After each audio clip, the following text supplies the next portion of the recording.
Voilà, la saison 8 est terminée et beaucoup d'entre nous ne l'ont pas appréciée au point même d'avoir lancé une pétition déjà signée par plus d'1 million de personnes pour simplement réécrire et retourner la saison entière. Mais réfléchissons 2 minutes, est-ce qu'objectivement, la fin de cette série est aussi mauvaise que ça ? Est-ce que les reproches qui lui sont faits sont si légitimes que ça?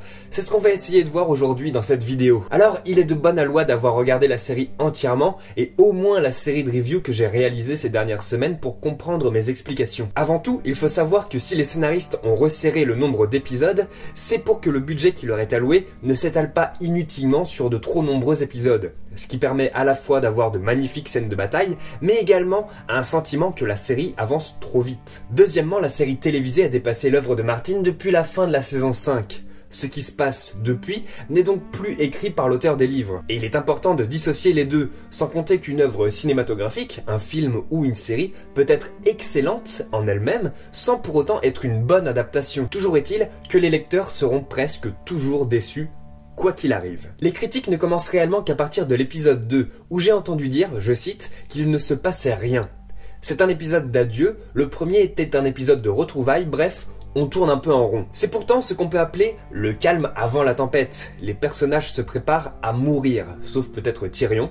Les personnages n'ont pas beaucoup d'espoir. On voit aussi que Bran connaît la suite des événements mais qu'il refuse d'en faire part, de peur de changer le futur. Cet épisode montre que toutes les sous-intrigues sont terminées et qu'il ne reste plus que les deux plus importantes. La guerre contre les marcheurs blancs et la guerre pour le trône. On a aussi droit à une scène sur Arya qui s'entraîne au lieu de faire la fête. Elle ne s'entraîne pas pour rien, mais on y reviendra. C'est dans l'épisode 3 que là les gens sont complètement partis en live. Je suis à peu près d'accord avec deux choses. Le suicide des Dothraki était superflu. Et les Deus Ex Machina, c'est-à-dire le sauvetage au dernier moment des personnages principaux, sont beaucoup trop nombreux. Mais on peut apporter des explications à presque tout le reste de l'épisode. Commençons par les Immaculés, déjà. On reproche le fait qu'ils soient devant les remparts et pas cachés derrière. Sauf que le but n'est pas de gagner la guerre. Comme ça a été dit dans l'épisode 2, le seul moyen de gagner, c'est de tuer le Night King. Ça ne sert à rien de tuer l'armée des marcheurs blancs parce qu'ils peuvent les relever en boucle. Le but, c'est de faire croire que le Night King a l'avantage pour le pousser à avancer, pour l'attirer dans le piège de Bran. Croyez bien que si son armée se faisait détruire,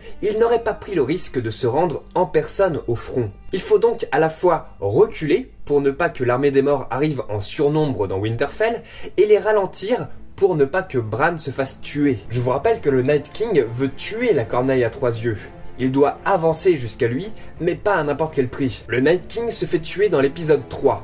Et alors, la série s'appelle Le Jeu du Trône, pas La lutte contre le roi de la nuit. Ce n'est pas ça l'intrigue principale. Alors certes, il y a un énorme build-up sur ce personnage depuis le début de la série, mais le faire mourir plus tard, c'est passer outre la guerre contre Cersei. La destination est au moins aussi importante que le voyage, et ça légitime Cersei comme l'ultime menace à affronter, plus redoutable encore que le roi de la nuit. Le fait que ce soit Arya qui le tue est amené depuis la saison 3 lorsque Mélisandre lui dit « Brown eyes, blue eyes, green eyes ». Et sa façon de le tuer ne sort pas de nulle part, c'est exactement le même mouvement qu'elle avait réussi à réaliser pendant son entraînement contre Brienne. Oui, on peut se poser la question, mais d'où sort-elle? Elle est maîtresse dans l'art de la discrétion grâce à son entraînement de 100 visages, ne l'oublions pas. Certes, ça n'explique pas clairement comment elle fait pour arriver jusqu'ici, mais le but est à ce moment-là de créer la surprise. Est-ce qu'il y a réellement besoin de tout savoir en fin de compte? Et qu'on ne vienne pas me parler de crédibilité, on parle quand même d'une série avec des morts vivants. Au final, la stratégie qu'avait suggérée Bran s'est avérée payante, et ceux qui pensent qu'il s'est contenté d'attendre la fin de la bataille se trompent.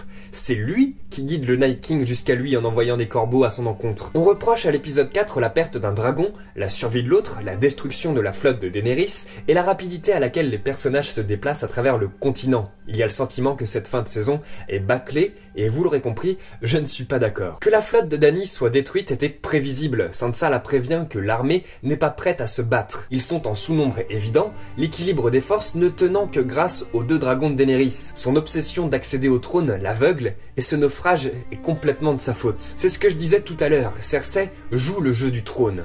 Pour devenir roi ou reine, il faut intriguer, il faut être stratège, il faut savoir temporiser. Ensuite, voir le trajet des Immaculés jusqu'à King's Landing n'était pas nécessaire. Quand on veut comparer avec les saisons précédentes, si les déplacements étaient plus longs, c'est parce qu'il y avait des checkpoints entre le point de départ et l'arrivée. Par exemple, Dany qui libère les peuples ville après ville. Ici, les déplacements sont ellipsés pour deux raisons. La première, c'est que l'armée de Dany doit arriver le plus vite possible à King's Landing, donc pas le temps de s'arrêter chez tous les seigneurs du coin. Deuxièmement, comme je l'ai dit, il ne s'agit pas de téléportation, mais bien d'une ellipse. Et il est bien dit qu'il se passe plus de 15 jours entre le départ de Winterfell et l'arrivée à la capitale. Enfin, pour ceux qui seraient passés à côté des différentes intrigues, je le répète, non, ça ne se résume pas si facilement. Entre Cersei qui dupe Euron, Dany qui veut absolument le trône, Jon qui n'en veut pas mais qui est plus légitime, c'est déjà pas mal d'intrigues. Forcément qu'il y a moins de manigances que dans la saison 1. Déjà, il y a moins de personnages, mais si vous faites le calcul du pourcentage des personnages qui intriguent pour le trône en saison 1 et en saison 8, ça doit être kiff-kiff. Oui, je suis d'accord, les descriptions qui font le sel de Game of Thrones sont absentes de cet épisode. Mais il faut voir la série comme un entonnoir. L'intrigue se concentre sur les personnages restants, et comme la plupart sont au même endroit, il y a moins de longueur. Effectivement, il y aura les livres si vous voulez savoir ce qu'ils ont servi au petit déjeuner à Dorne le lendemain du départ des Dothraki. Moi aussi, j'aurais voulu 4 saisons de plus. Mais ici, il s'agit d'être efficace. Combien de fois j'ai entendu que Game of Thrones, c'était nul parce que ça n'avançait pas. L'avant-dernier épisode de la série est incroyable, tant au niveau visuel que scénaristique, et les haters sont actuellement en hyperventilation. Non, Daenerys n'est pas devenue folle et cruelle d'un seul coup. Pardon, mais Missandei qui se fait décapiter par ordre de Cersei, Jorah qui meurt dans ses bras, 2 de ses dragons qu'elle considère comme ses enfants sont morts, dont un dans une guerre qui ne la concernait même pas. Elle a appris qu'elle n'est pas légitime pour accéder au trône de fer, elle voit Jon prendre ses distances avec elle, elle sent que le peuple ne veut pas d'elle, que Sansa ne l'aime pas, et surtout Varys tente de l'empoisonner, ce qui est sous-entendu lors de son échange avec Martha, la jeune cuisinière. Forcément, il y a de quoi être un peu énervé. Et puis, si vous regardez bien toute son histoire depuis le début. Elle fait des choses terribles, elle crucifie des gens, elle immole des gens par le feu. Alors certes, c'était des méchants et donc personne ne lui en tenait rigueur, mais ça reste très tyrannique, non? Si. Cersei a résisté. En prenant en otage son peuple, elle pensait repousser le dragon. Elle ne pouvait pas imaginer que le dragon pouvait réussir à détruire les balistes sur la muraille. Et si Euron n'arrive pas à réitérer l'exploit de tuer le dernier dragon, c'est parce que Dany n'est pas conne non plus. On voit bien qu'elle passe derrière les navires, ce qui force les hommes d'Euron à tourner les balistes, ce qui est trop lent. Et puis, Cersei fait quand même appel à la Compagnie Dorée, réputée pour être une armée d'exception. Forcément, elle pouvait pas prévoir que le dragon serait encore en vie. Elle a beau avoir la meilleure armée du monde, face à un dragon, c'est peine perdue. Un dragon, c'est très rare dans l'univers de Game of Thrones. Il faut bien que ça apporte un énorme avantage. C'est quand même grâce au dragon que les Targaryens ont pris le contrôle des 7 couronnes. Ils ont voulu l'oxyre, ce dragon. Mais ça a raté. Et cet épisode rebondit sur le précédent. Les choix stratégiques peuvent apporter la couronne ou te la faire perdre, voire même te faire perdre la vie. Oui, Arya a échoué. Elle est arrivée à King's Landing pour rien, convaincue par le limier de ne pas laisser sa vie pour tuer Cersei. Arya n'est pas suicidaire non plus, faut arrêter. Et puis elle voit bien que le donjon est sur le point de s'écrouler. Une quête d'un personnage principal qui rate. C'est surprenant, non? Pour une saison supposée entendue et conventionnelle. Et si tu me rétorques que si elle n'est pas suicidaire, pourquoi elle se jette sur le Night King? Bah... Ouais, mais c'est pas toi qui décide. Non, sérieusement, elle n'avait aucune chance d'arriver jusqu'à Cersei. Point. Beaucoup n'ont pas compris non plus d'où sortait le cheval. Il faut bien comprendre une chose, le cinéma, ce n'est pas qu'un enchaînement de faits et gestes rationnels. Il y a une part de symbole et le cheval en est un. Quoi qu'on en dise, Game of Thrones n'est pas une série terre à terre. La religion, les symboles y sont bien représentés. L'épisode final a aussi été très vivement critiqué pour des raisons qui m'échappent encore. Jon, depuis plusieurs épisodes, se rend compte que Daenerys est devenue mauvaise. Il ne décide pas de la tuer sur un coup de tête. En plus, la scène est magnifique. La musique et l'absence de musique au moment de sa mort font de ce passage un moment très fort. S'il faut retenir une chose, c'est que c'est la 2e fois que Jon tue ou voit mourir son amour. Il est condamné depuis longtemps à un destin malheureux. Qu'il soit envoyé au mur n'est pas inintéressant. Tormund le dit, c'est là sa vraie maison, dans le nord. Le vrai nord. Et partir au-delà du mur avec le peuple libre est finalement un mal pour un bien. Il finira roi du peuple libre, et surtout avec son chien que beaucoup lui reprochaient d'avoir abandonné. Et si le peuple libre qui voulait aller au sud ne semble pas rechigner à retourner dans le vrai nord, c'est peut-être tout simplement que les marcheurs blancs ont été détruits et que le dur hiver va se terminer, en témoigne le bourgeon que l'on voit transpercer la neige. Les conditions de vie là-bas sont rudes, mais en même temps, ont-ils le choix? J'ai été, comme vous, vraiment surpris du choix de Bran comme roi des 6 couronnes. Il accepte ce choix en lançant un « Why do you think I came all this way? » Une affirmation qui tranche et surtout déconcerte, comme si quelque part, il attendait ce moment depuis longtemps. On s'est tous demandé pourquoi lui, malgré les explications de Tyrion. On peut comprendre que ce sont les histoires qui font les rois et non les épées.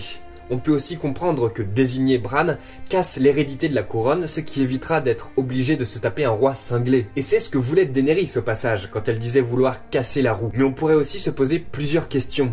Si Bran connaissait cette décision, puisqu'il voit dans le futur, est-ce moral d'avoir laissé faire Daenerys en détruisant son destin par la suite, même si c'est pour faire le bien? Les événements, même s'il les avait vus, étaient-ils inévitables, ou avait-il tout prévu pour obtenir la couronne?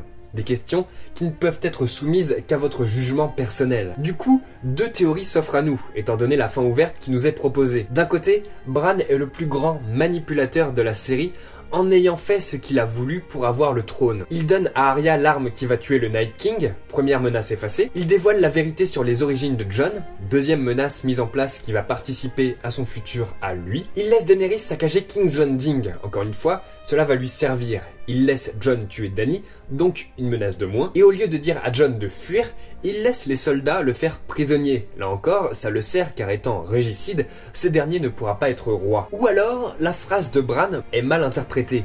D'ailleurs, il spécifie bien à Tyrion un peu plus tard qu'il n'a pas envie d'être roi. And I don't want to be king. Mais il est complètement conscient que c'est le meilleur candidat pour gouverner de par sa sagesse et son omniscience. Il a juste laissé le cours des choses se dérouler comme ça devait arriver, sachant pertinemment que sa parole n'aurait pas d'importance pour Daenerys. Quoi qu'il en soit, le destin de ce personnage pouvait être prévisible, quand on se souvient que le corbeau ou la corneille étaient déjà présentes sur le trône sur l'affiche de promo de la saison 1. Le build-up de malade sur les origines de Jon Snow n'aura servi à rien. C'est ce que je me suis dit jusqu'à ce que je comprenne que c'est en grande partie à cause de cette révélation que Daenerys sombrera. Et puis Jon, roi de Westeros, c'était un peu trop convenu, non? On est dans Game of Thrones. D'ailleurs, en parlant de Jon, le reproche qui lui est fait tient en 2 phrases. I love you. And you will always be my queen. Ce sont les phrases qu'il répète jusqu'au dernier souffle de Daenerys. Est-ce que ça en fait un personnage creux pour autant? Varys le dit, Daenerys est trop forte pour lui. En plus, l'amour l'aveugle. Il est littéralement écrasé par Dany et a ployé le genou non seulement pour sauver le Nord, comme il aime le répéter, mais aussi par amour. Souvenez-vous, Ygritte le prenait de haut avec sa célèbre phrase « You know nothing, Jon Snow ».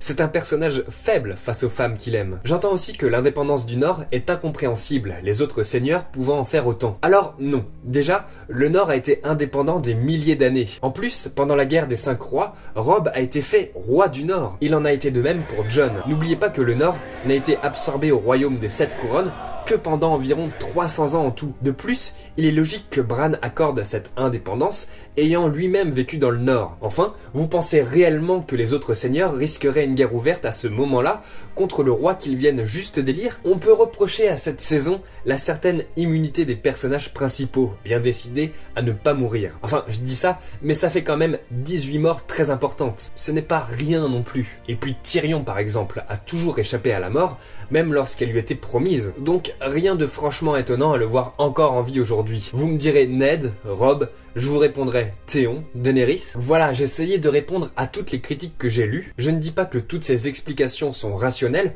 ou ont été pensées par les showrunners, mais je les trouve cohérentes avec ce qu'on a vu à l'écran. Cette saison n'est pas parfaite, certes, mais dire que c'est de la merde, je trouve ça très dur. On parle de scénarios tout pétés, de fins nulles ou merdiques, souvent sans réel argument. Si le seul argument c'est la comparaison avec les livres, il n'est pas valable. Ce n'est pas le même média. Et si c'est la comparaison avec les autres saisons, il est explicable en de nombreux points. Si c'est parce que ce n'est pas le scénario que vous auriez aimé, ou si c'est une question de goût, Eh ben, simplement, tant pis pour vous. J'ai bien compris que le rythme était un des principaux problèmes. On dirait que c'est rushé, que c'est bâclé, que les scènes qui sont censées être fortes émotionnellement ne le sont de ce fait pas du tout. Par exemple, on s'attendait au fait que Bran, face à ses deux sœurs, explique les réelles origines de Jon. On rate donc un moment très intense, sauf que cette histoire, on l'a déjà entendue 2 fois.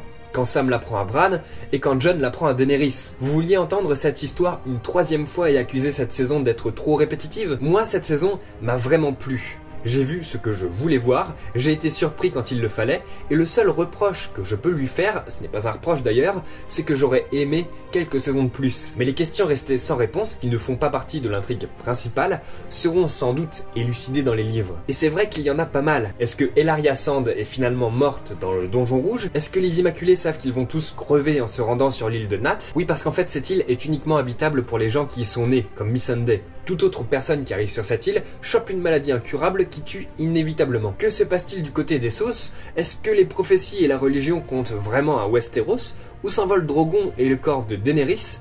Que fait le peuple de Westeros dans tout ça? Oui, parce que dans la saison 2, une révolte se déclenche à King's Landing, envahie de réfugiés affamés à cause de la guerre entre les prétendants au trône de l'époque, et à cause d'une énième crise de Joffrey. La série s'est concentrée sur l'intrigue et les personnages principaux.